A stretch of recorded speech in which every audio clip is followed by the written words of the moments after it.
नमस्कार। आप देख रहे खबरों की दीवार से जीवाल में हूं मनोज जायसवाल। इस वक्त मौजूद हूं बिलासपुर में और मेरे साथ इस वक्त अधिकारी कर्मचारी फेडरेशन से जुड़े श्री राजेश चटर्जी हैं और शिक्षक नेता है, प्रदेश के सबसे वरिष्ठ और जानकार हैं। आज यहाँ पर शिक्षकों और कर्मचारियों से जुड़ी कुछ समस्याओं को लेकर यहाँ मंथन करने आए हैं। आज पूछते हैं इनसे यहाँ आने का सबब क्या है। सर नमस्कार आपका। सर जैसा मैं भी आप लोग से चर्चा में सुन रहा था, सहायक शिक्षकों का जो 33,000 जो भर्ती हुई थी एक ज़माने में, लगभग उसमें कई विसंगतियां अभी आप बता रहे थे, खासकर क्रमोन्नति और पदोन्नति को लेकर। माजरा क्या है सर ये पूरा असल में? क्या ये वेतन विसंगति तो नहीं है? ये भी एक वेतन विसंगति तो नहीं है मनीष जी। मुद्दा ये है कि पूरे 51-52 विभागों के कर्मचारियों को त्रिस्तरीय समयमान वेतनमान का लाभ मिला है जी। केवल सहायक शिक्षक पद में जो भर्ती हुए थे, चाहे वो ई संवर्ग हो या टी संवर्ग हो, अभी तो वर्तमान में एलबी संवर्ग आया है, इनको 30 साल में जो समयमान वेतनमान मिलना था वो नहीं मिल रहा है, 10 में जो मिलना था वो नहीं मिला, 20 में जो मिलना था वो नहीं मिला। हमारा ये कहना है, हमने राज्य शासन को रिप्रेजेंट भी किया कि हमारे जो सहायक शिक्षक पद में भर्ती हुए थे वो आज के तारीख में अपर डिवीज़न है, HM है, मिडिल स्कूल है, लेक्चरर हैं, लेकिन समयमान वेतनमान ये कहता है कि सेवा में प्रवेश पहला जो डेट है उस तारीख से हम 10 साल गिनेंगे, 20 साल गिनेंगे और 30 साल गिनेंगे। त्रिस्तरीय समयमान वेतनमान। आज हमारे जितने सहायक शिक्षक पद पर भर्ती हुए थे, जो नियमित जिनको हम कहते हैं, उनको आज भी 2 स्तर का मिला है, वो भी क्रमोन्नत वेतनमान दिए हैं, समयमान नहीं दिए। हम उस मुद्दे को लेकर गवर्नमेंट को भी हमने दिया है, शासन ने हमको जवाब दिया है और उस जवाब को लेकर हम आज न्यायालय का दरवाज़ा खटखटाएंगे। हमने सेक्रेटरी सर को भी दिया है कागज़ और हमने संचालक मैडम को भी दिया है, लेकिन उस पर कोई कार्रवाई हो नहीं रही है। विभाग समझ नहीं पा रहा है या ना समझ बन के बैठना चाहता है, तो हम लीगल काम करेंगे। एक ये भी विसंगति है और ये विसंगति जो नई भर्ती हुई है उनके साथ भी रहेगी और एलबी संवर्ग के साथ भी रहेगी। ये विसंगति नहीं है, ये निर्णय लेने की क्षमता में कमी है। अच्छा। या अनदेखा हो गया। एक और है हमारा सहायक पशु चिकित्सा अधिकारी, उस संवर्ग को जो हमारे कर्मचारी है उन लोग को भी इन लोगों ने नहीं दिया। अब इनका ये कहना है कि क्रमोन्नत वेतनमान में जो स्टेजेस स्वीकृत हुआ था वो स्टेजेस के हिसाब से हमने क्रमोन्नत वेतनमान स्वीकृत किया, इनको समयमान वेतनमान नहीं मिलेगा। हमारा क्वेश्चन ये है कि अगर सारे विभाग के कर्मचारी अधिकारियों को आप त्रिस्तरीय समयमान वेतनमान दे रहे हैं, तो स्कूल शिक्षा विभाग के कर्मचारियों को या पशु चिकित्सा विभाग के कर्मचारियों को त्रिस्तरीय समयमान वेतनमान देने का आप प्रक्रिया शुरू करिए। वो डिसाइड आप करिए कि आपको क्या देना है, और ऑलरेडी डिसाइडेड है। जो फीडर पद है और उसका एक प्रमोशन का पद है, अगर सहायक शिक्षक है तो उसका फीडर पद है, तो उसका प्रमोशन का पद उच्च वर्ग शिक्षक है, उसका प्रमोशन का पद लेक्चरर है, उसका प्रमोशन का पद प्रिंसिपल है, उसके प्रमोशन का पद डिप्टी डायरेक्टर है। तो हमारा ये कहना है कि इन पदों का वेतनमान को आपको देना चाहिए। और मेरा कर्मचारी रिटायर हो रहा है, हमने 33,000 लोगों का पूरा ग्राफिक्स बना के हमने प्रस्तुत किया था, उस पर विचार मंथन नहीं हो रहा है, वो फाइल मंत्रालय से हमारे पास वापस आ गया है, हम उस पर आज लीगल एक्शन लेंगे। मतलब अब उम्मीद आपको शासन से दिखती नहीं आज नजर आ रही? शासन सेक्रेटरी स्तर पे जो हमारी बातचीत हुई थी सेक्रेटरी सर से, और इसके पहले PS सर से भी हमारा बातचीत हुआ था, वो एग्री थे। दिक्कत आ रहा है वित्त विभाग के पास। वित्त विभाग इसको आपत्ति लगा के वापस कर देता है कि असहमत। आप अगर एक कर्मचारी से कैसे असहमत हो सकते हो? आप जब सब विभाग में लागू किए हैं तो इस शिक्षा विभाग में लागू होना चाहिए, अपना सहायक पशु चिकित्सा अधिकारियों के लिए लागू होना चाहिए। केवल 2 संवर्ग क्यों छोड़ दिया? हमारा वही चीज़ कहना है। और मेरा जो शिक्षा विभाग है उसमें तकरीबन 33,000 से ज़्यादा लोग वो कहते हैं आज तारीख में सहायक शिक्षक नहीं है। मैंने व्हाट अ फुलिश थिंग्स। सहायक शिक्षक वाला बात नहीं है, सेवा भर्ती नियम पढ़ो, उसमें लिखा हुआ है। आपका समयमान वेतनमान का कंसेप्ट को पढ़ो, वो कह रहा है सेवा में प्रवेश।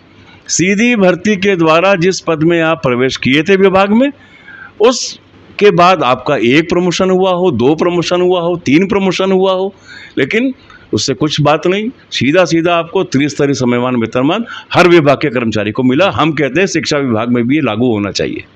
एक और विसंगति की चर्चा है सर, अपन तो विसंगति ही कहते हैं, हमको जो न्याय संगत विधि संगत नहीं लगता है। मिडिल एचएम और जो प्राथमिक एचएम का वेतन का अंतर आया है, अभी चर्चा भी कर रहे थे, ये असल में है क्या माजरा? पता नहीं कैसे वित्त विभाग से एक आदेश जारी हो गया जिसमें यह लिखता है कि प्राथमिक शाला जो प्रधान पाठक है उसको 5400 ग्रेड पे देंगे जी। हमने पूछा कि प्राइमरी स्कूल एचएम को अगर आप 5400 ग्रेड पे दे रहे हैं और उसका रीज़न वो बताते हैं कि वो परीक्षा के माध्यम से आए थे, तो जो परीक्षा के माध्यम से नहीं आया वो कम में रहेगा, 4300 में रहेगा एचएम, और जो परीक्षा दे के आएगा उसको 5400 देंगे। तो हमने कहा अच्छी बात है, तो हमारे जो मिडिल स्कूल के जो एचएम है जो परीक्षा के माध्यम से सीमित परीक्षा के द्वारा चयनित हुए थे उनको आप 6600 दे दो। गेस्टेड अफसर का पद शिक्षा विभाग ने खुद दिया है कि गेस्टेड अफसर का पद है, तो गेस्टेड अफसर का जो पद है उसको आप 43-44 में रखे हुए हो। हम कह रहे हैं कि प्राइमरी स्कूल एचएम को आप दे दिए। अब वो विभाग बोलता है आश्चर्यचकित है, ये कैसे हो गया?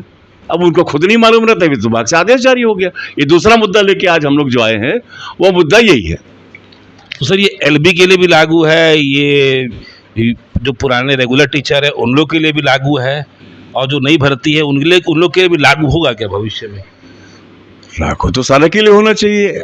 हमने जब भर्ती नियम बनाया था उस समय गौरव द्विवेदी सर थे और हमने एक विभाग एक भर्ती नियम का नारा दिया था कि ट्राइबल में एजुकेशन में दोनों विभाग का एक साथ होकर एक भर्ती नियम बने।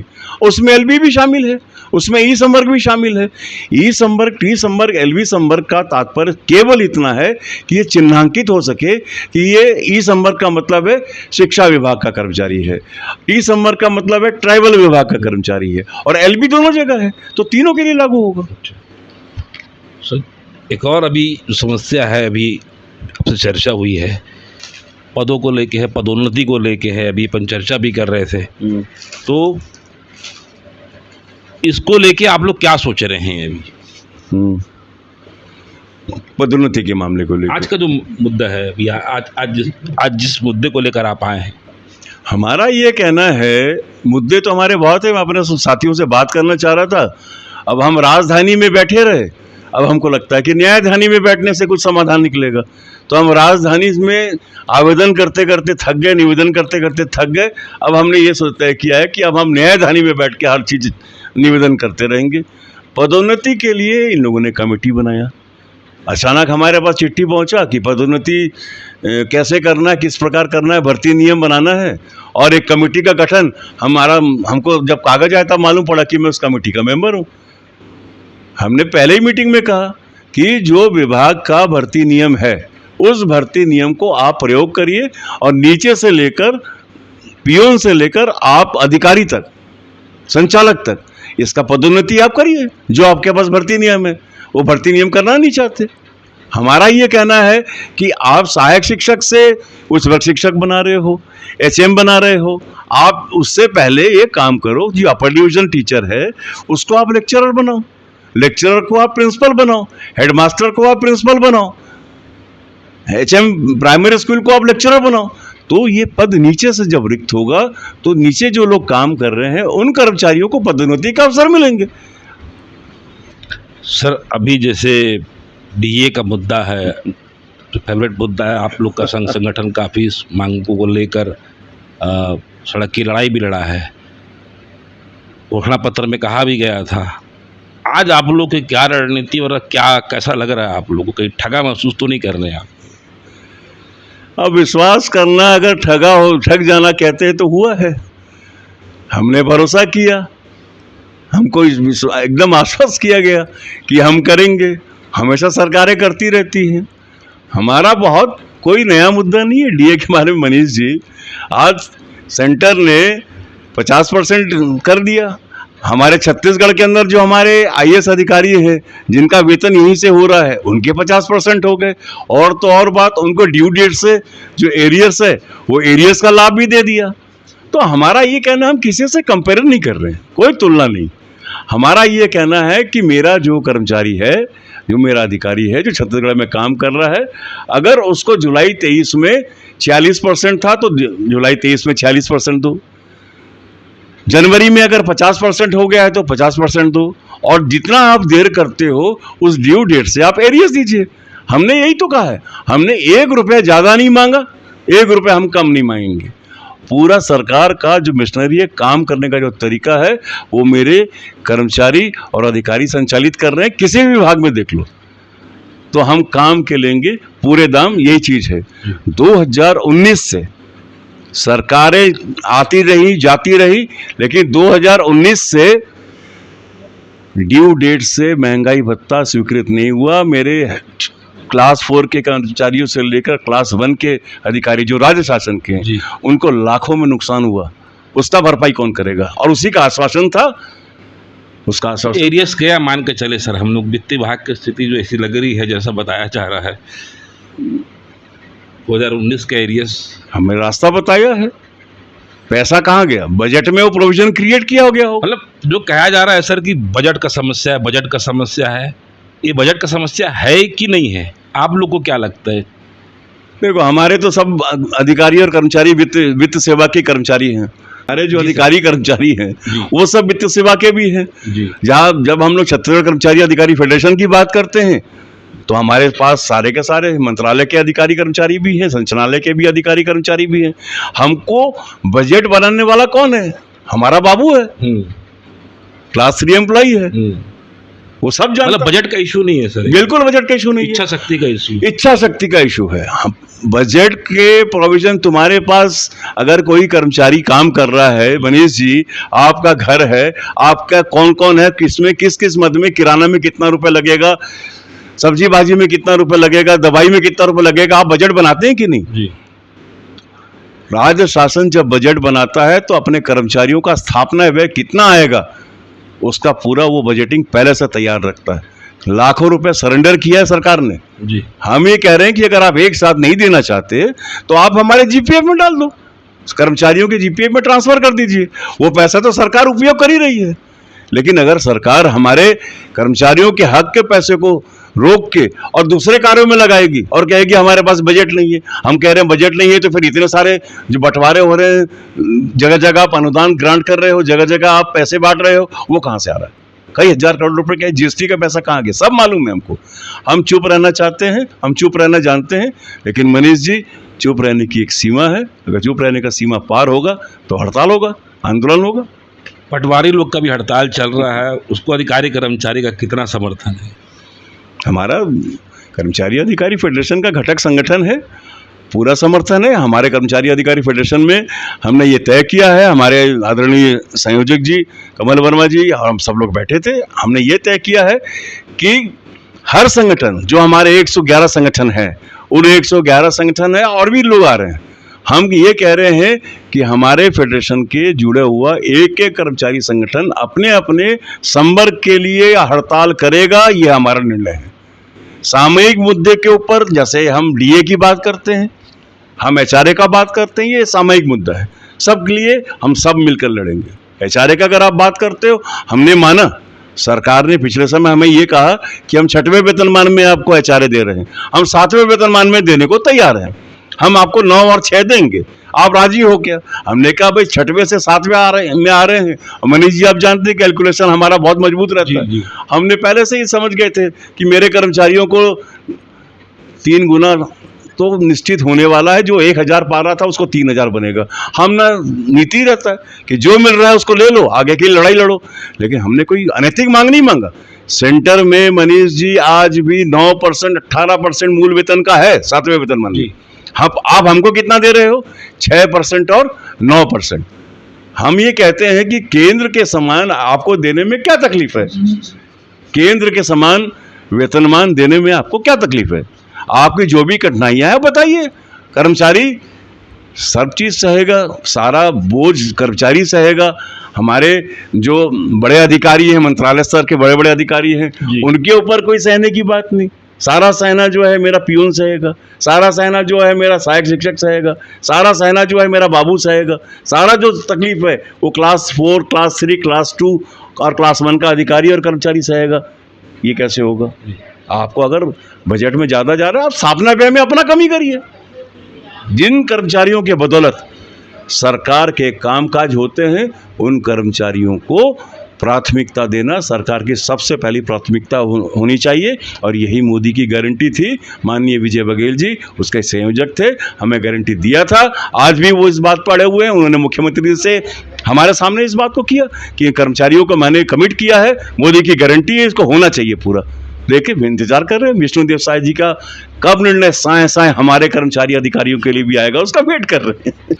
सर एक बात बताइए, जो एचआरए है, आप बिलासपुर से आते हैं, तो एचआरए आप लोग को मिल रहा है तो किराया विराया के सब खर्च है कि नहीं है? यहाँ तो ठीक भी है, रूरल क्षेत्र में और कितना तकलीफ जारी है? एचआरए तो नाम मात्र एचआरए है। आप जनरल से छोटा छोटा मकान में जब लेने जाएंगे किराया तो 5,000 6,000 रुपये है, और एचआरए हमको कितना दे रहा है कर्मचारियों को? ये तो बहुत कम है, और इसमें मुद्दे से कोई कर्मचारी खुश नहीं है।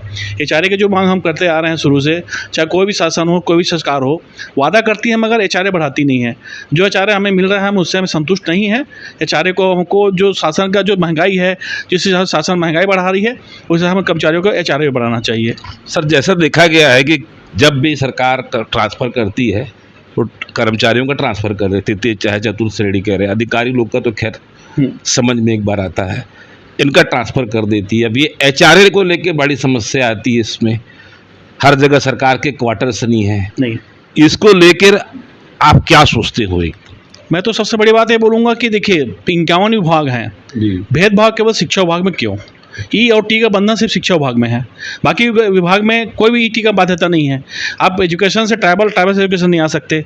आप ट्राइबल में जाएंगे तो एचआरए कुछ है, एजुकेशन में कुछ है। जब शासन की पूरी शिक्षक एजुकेशन में आ चुके हैं तो फिर ट्राइबल का महत्व क्या रहा? तो ये बंधन को पहले शासन को समाप्त करना चाहिए, क्योंकि हमारे तत्कालीन जो शिक्षा मंत्री थे माननीय बृजमोहन अग्रवाल जी, ये मुद्दा को उठाए थे, और वो शायद रहते तब ये भी हल हो जाता कि जब तक हम ई ओ टी का माध्यम लेकर चलते रहेंगे, जबकि पूरा शिक्षा विभाग, पूरे शिक्षक एजुकेशन में आ चुके हैं, ट्राइबल में केवल छात्रावास बचे हैं, तो फिर ये बाध्यता क्यों? तो इसमें एचआरए का बंधन यही से भेदभाव की भावना है कि ट्राइबल में कुछ एचआरए है, एजुकेशन में कुछ एचआरए है।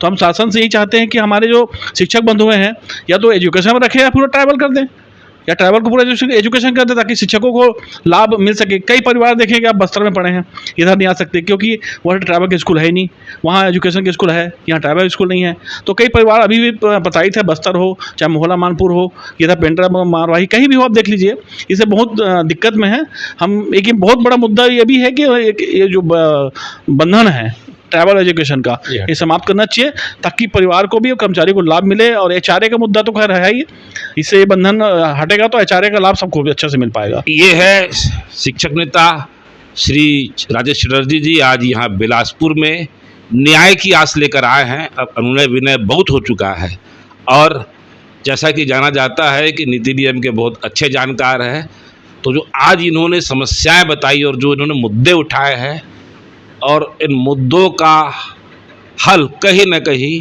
राजेश चटर्जी और इनके साथियों को लग रहा है अब न्यायालय से ही होगा। सड़क की लड़ाई लड़ चुके हैं, अब न्यायालय की लड़ाई लड़ने के लिए न्यायधनी बिलासपुर में आए हैं। फिलहाल आज बस इतना ही। अगर आपको हमारी खबर अच्छी लगे तो लाइक सब्सक्राइब शेयर जरूर करें। सुजीवाल से मनीष जायसवाल की रिपोर्ट।